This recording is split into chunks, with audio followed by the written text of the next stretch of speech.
আচ্ছা, আমি আপনাদের একটা ট্যুর প্ল্যানের গল্প বলি। তো ধরেন আপনার ২, ৪, ৫ জন বন্ধু আছে। আর ওই বন্ধুদেরও ২, ৪, ৫ জন বন্ধু আছে। সো সেক্ষেত্রে আপনি ওরকম উল্টাপাল্টাভাবে নাই করে এরকম আমাদের মতো একটা হাইস ভাড়া করতে পারেন। তো হাইসে ন্যূনতম ৮ থেকে ১০ জন। ৮ থেকে ১০ জন মানুষ, ন্যূনতম ১০ জন।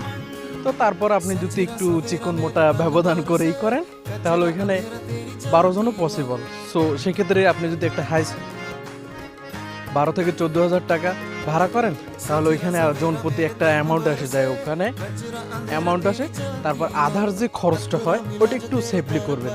তো সেফলি করলে কি হবে, দেখা যাবে যে আপনি ১৫০০ টাকার ভিতরে একটা লং ট্যুর দিতে পারবেন। যে কোনো জায়গায়, বাংলাদেশের যে কোনো জায়গায় একটা লং ট্যুর দিতে পারবেন, একদিনের ভিতরে আপনি ঘুরে আসতে পারবেন। আর যদি মনে করেন যে না, এরকম না করে আমি টুকিটাকি খুরসাভাবে যাব, কখনো বাসে কখনো আবার ট্রেনে এরকম জার্নি করে, তো এরকম জার্নি করে লাভ নাই। কেন লাভ নাই? কারণ কি জানেন? কারণ এরকম জার্নিতে লস হওয়ার কারণ হচ্ছে, ধরেন এখন এই হাইস আমরা মাঝ রাস্তায় থামিয়ে তারপর ওই নিচে গোসল করছি, চারপাশের প্রকৃতি বা ভিউগুলো দেখতেছি, খুব ভালো লাগতেছে।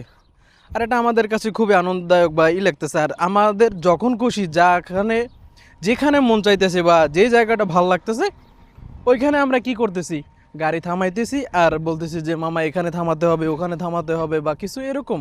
তো উনি বলতেছে যে তোমাদের একদিনের ভিতরে তোমাদের যা মনে চায় তা করো, অপশন দিছে।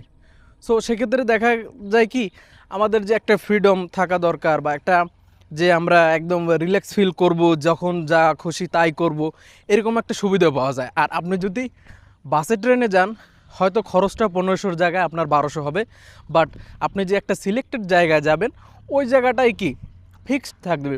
সো সেক্ষেত্রে আপনি ওই আর ৩০০ টাকা যদি বাড়াইতেন তাহলে কি আপনি আরও ২-৫টা জায়গায় বেশি যাইতে পারতেন। বাট যখন আপনি ৩০০ টাকা বাঁচাতে গিয়ে দেখতেছেন যে একটা জায়গায় গেছেন, ওই জায়গা থেকে কি আবার আসার তো একটা প্যারা থাকেই, তো সেক্ষেত্রে আর ওইরকম হয় না, বুঝছেন?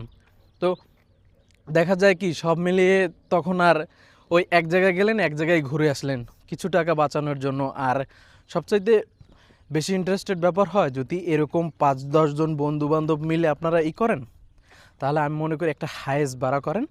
তারপর ভাড়া করে ওনাকে একদিনের জন্য একদিনের জন্য রিজার্ভ করেন। রিজার্ভে যা লাগে কম বেশি করেন, ম্যানেজ করলে তাহলে দেখবেন খরচ হয়তো ২-১০০ টাকা বেশি যাবে, অথবা একসঙ্গে আসলে